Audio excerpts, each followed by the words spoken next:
Did you know people forget up to 90% of a presentation within 48 hours unless the presentation is emotionally charged or strategically designed? Hi, I'm Caitlin Chrissy, and I'll share two powerful strategies that'll make your presentations unforgettable. So today I'll present from Edward Barr's book, 101 Tips for Improving Your Business Communication. So our focus will be the rule of primacy and recency and the power of emotional appeal. So let's discuss how to open and close presentations to maximize impact and use emotions to connect with your audience. So the rule of primacy and recency. So people will remember the first and last thing they hear. It's known as the serial position effect. So you want to use attention-grabbing openings and impactful closings. So you have to change activities or re-engage your audience every 15 to 20 minutes. And emotion aids memory by engaging the limbic brain. So Paul Ekman describes 6 core emotions: fear, anger, surprise, disgust, happiness, and sadness. Use emotions carefully to captivate your audience. It's ideal to create a message that touches one of these core emotions, but just remember that the outcome is not always positive, as fear, disgust, sadness typically are not well liked.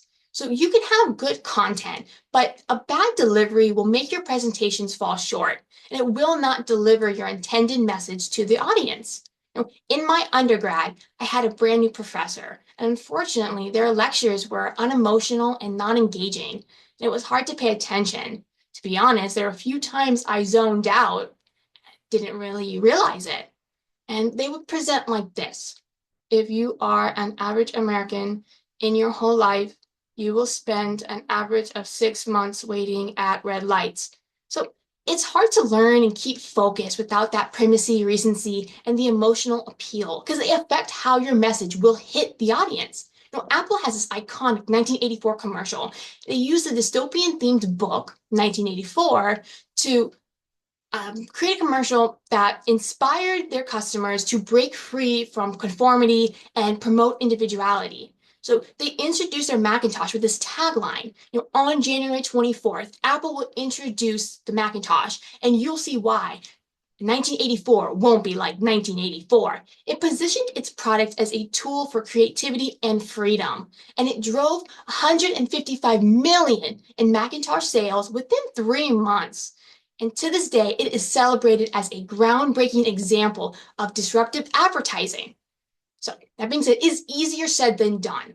So here's some things that you can do for your presentations. So start with a question, shocking fact, or an emotional story, and end with a strong call to action or an emotional appeal. I recommend using the rule of 3. So organize information into 3 memorable points, like stop, drop, roll. This simplifies and enhances retention. So today we learned how the rule of primacy and recency and emotional appeal can elevate your presentations. What will your audience remember about your next presentation? Start strong, engage emotionally, and finish unforgettably. Let's make every word count.